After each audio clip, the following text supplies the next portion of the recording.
Good afternoon, all my lovely friends. What I'm about to share with you now is something that I'm going to be teaching this coming Tuesday at my masterclass for my Ignite Your Fire program. That's at a bargain basement price of $59 for an entire year's membership. So if you want, links just up there, RebeccaMountain.ca/ignite. You can sign up, and that way you can go and join live on Tuesday, on February the 12th at 1 p.m. Eastern, as I teach a little bit about what I'm about to tell you in this video, which is, how do we actually attract money? How do we go from where we are now to actually a position of riches?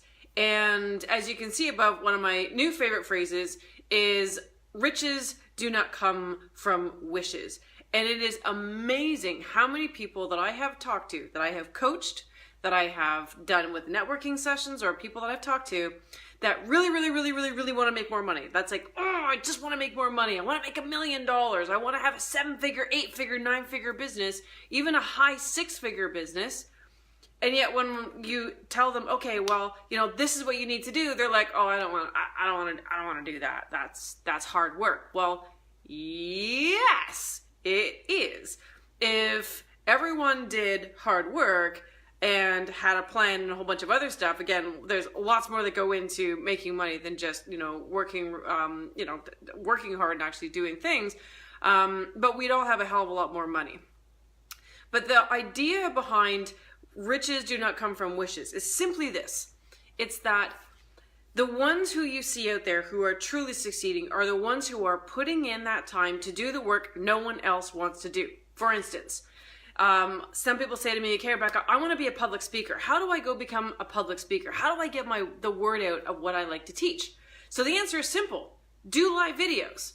Live videos will get your message out. They're the best form of content you can put out there. And when you're pushing it out there, people can come and they can see what you're about, they can like your message, and then you can either actively go and reach out and say, hey, I would like to do some speaking for your organization, and now they've got something to look at, or they can come and find you independently. So Michael, yeah, I can see, you're one of the people who actually follows what I've been talking about in terms of actually getting out there and doing live videos. So if you haven't seen Michael Paul's stuff, he does like sort of a version of carpool karaoke, but it's hanging out with some really cool real estate agents in his office talking about success types of things. They're really cool, very innovative, but they're live. And so if someone like, that Michael, if I can use you as an example, wanted to say, hey, I want more people to know about how great my brokerage is, or the fact that I am a success-minded manager. Well, this is a way that you do it. And yet so many people are like, oh, they're like cringy, like, oh, well, I don't like how I look on video, or I think I sound funny, or I look weird, or it's hard, or I don't know what to say. These are all excuses. And these are the excuses you put that will prevent you from taking any action. What that tells me when I see someone, or when I hear someone say that, is their desire is not strong enough. Full stop. They actually don't want it badly enough. If you really badly wanted to make something work, it will work. But you have to start by putting it out there and having that burning desire. And I think I talked about on my last video about what burning desire means. But you have to have an irrevocable, irreplaceable, not going back attitude on what it is that you want to achieve. And then you start taking those actions, and sometimes it's the really hard actions. But over time, it becomes easier. And that's what I tell people. Fine, if you don't want to do live video, start with pre-recorded, get used to it, but flip to live. The idea is you get your message out there. So if you want to be a keynote speaker, if you want to have more influence, if you want to build authority, if you want people to know more about your message and what you have to offer, then honestly, live videos is exactly where you start. You can shoot them live on Facebook and on Instagram. There's technology you can get that will shoot them at the same time, or you can just get a computer with Facebook and a phone with Instagram and shoot them at the same time. Go live on Instagram on one, live on Facebook on the other. You are now live streaming to 2 different social networks at the same time. All right, so I'm glad you like my advice, Paul. This is good. This is validation that what I'm doing is important, and I know that you're one of those people who's going to go and you're going to do this kind of a thing. So that's what makes me excited when I meet people like Michael. And I'm totally picking on Michael because he's here, but there are more people out there like him that will do that kind of hard work.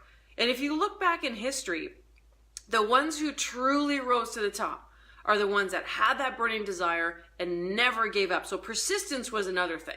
Persistence in those actions is what's going to help you to get to where you want to be, whatever that is. And it doesn't necessarily have to be a money goal, right? One of the things I wanted to do is I wanted to be able to deliver a better presentation. So I've been doing public speaking for almost 10 years now, and I truly love it, but I know I could be better.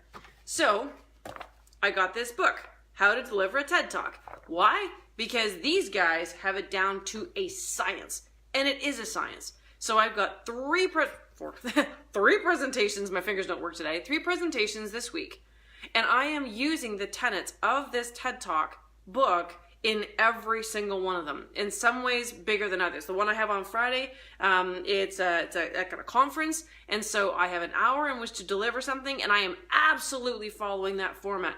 But I had to go and do the hard work of getting the book, reading the book, and restructuring my presentations so that I can deliver something that much better. So whether that, and the thing is, when people say, well, like, okay, well, I'll say I want to make $1 million. The thing is, you have to truly believe that you can get that. If you're just saying words like, oh, I'm going to make $1 million, but in the back of your head, like, no way, well, you're not going to make $1 million. But if that is your goal, you want to be number one in your industry, you want to be number one in your area by volume, by sales, you want to be the go-to person, you want to make $1 million, you want to launch a new company, you want to expand, get a promotion, whatever it is, excuse me, that you actually want, you have to truly believe it in your heart of hearts that you can get there, and you can visualize it, and you put yourself there every single day. I talked about that in my last video. Today was all about the idea of doing the hard work.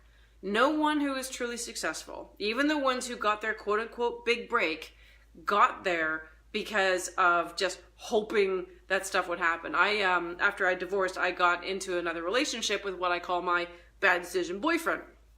Don't know if you have one of those, but I absolutely did. And he spent all of his time waiting for the perfect job to show up. And do you know how frustrating it was? I was a single mom at the time, and he was living with me, and I had 2 small children, and I was struggling to get my business going, and he contributed absolutely nothing to the house, and I dragged that on for way too long. But the point is, he was never happy. He was miserable. Like, truly, if you looked up miserable in the dictionary, like, that guy's name was right there. Because he expected the things to fall into his lap, and when they didn't, he blamed everybody else. Never once did he do the hard work. Now, one more thing about hard work is there's hard work that is pushing you towards your objective, and then there's hard work just to be busy. If you're doing a whole bunch of work, but it's just not really focused on something that will get you to your goal, then that's not going to work. And this is something I'm going over on Tuesday. So if you haven't joined my Ignite Your Fire program, there's a masterclass every month. I go live, so you're welcome to join live. If you don't make it, there is a recording and you can catch it afterwards. But there's 4 specific exercises that I'm going through on Tuesday that will help people figure out what is the one thing I should be doing, and how do I go about figuring out what is going to get me to my goal fastest. So the idea behind just one of the exercises is, how do I make the most money with the least amount of cost that I can get there the fastest, right? So that is the idea that should be behind everything that you guys do, right? How do I get to my goal in the fastest way possible with the least amount of cost, but with the biggest outcome, the biggest pay? It's called my biggest ticket. And if you don't know what your biggest ticket is, join us on Tuesday, right? And if you don't like the masterclass, I'll give your money back. I got a 30-day money back guarantee. But there's so much extra training already there that it pays for itself about the first 5 minutes that you're in there, because I want to give you guys valuable information. I want you to be rich. I want everyone to be rich. I want everyone to be rich beyond what they think they can do today, because they put it in their minds that they can do that. And you put it in your mind and you keep it in your mind, and then you start taking action, right? So one of the things that I do with my family, so I have 4 children, and I worry about them.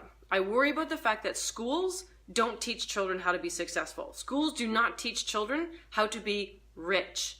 They teach them how to work in a vocation, but they don't teach them how to be rich. And I'm not necessarily talking about money. So what we just started doing, and I highly recommend if you have children, try this. We have what I call success nights, right? Success nights are we sit around the table and we just talk about something. And if you're not too sure where to start, a really great book to read is Think and Grow Rich, written in 1937 by Napoleon Hill, and you just take one chapter at a time. You'll cover things like fear. You'll cover things like poverty mindsets. You'll cover things like how to get the best job, how to not start at the bottom. And so this past Friday, or Thursday actually, we sat around and we talked to the kids about what it really means to be successful and what it really means to persevere and to not give up. And then we went around the table and we had them say, what is one story you're telling yourselves about yourself that might be holding you back?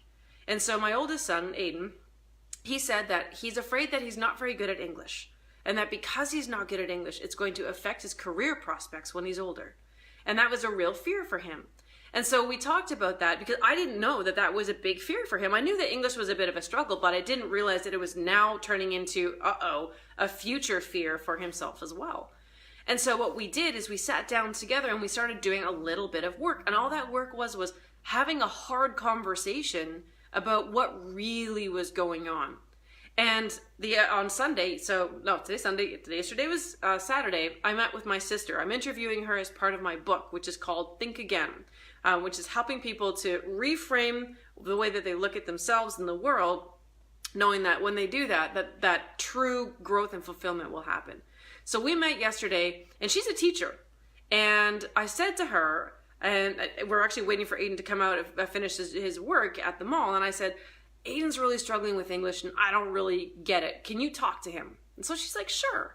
So Aiden comes back, he finishes his work, gets his little snack or whatever, and in one question, my sister figured out exactly the kind of help that Aiden needed. I didn't know how to ask those questions, but she did.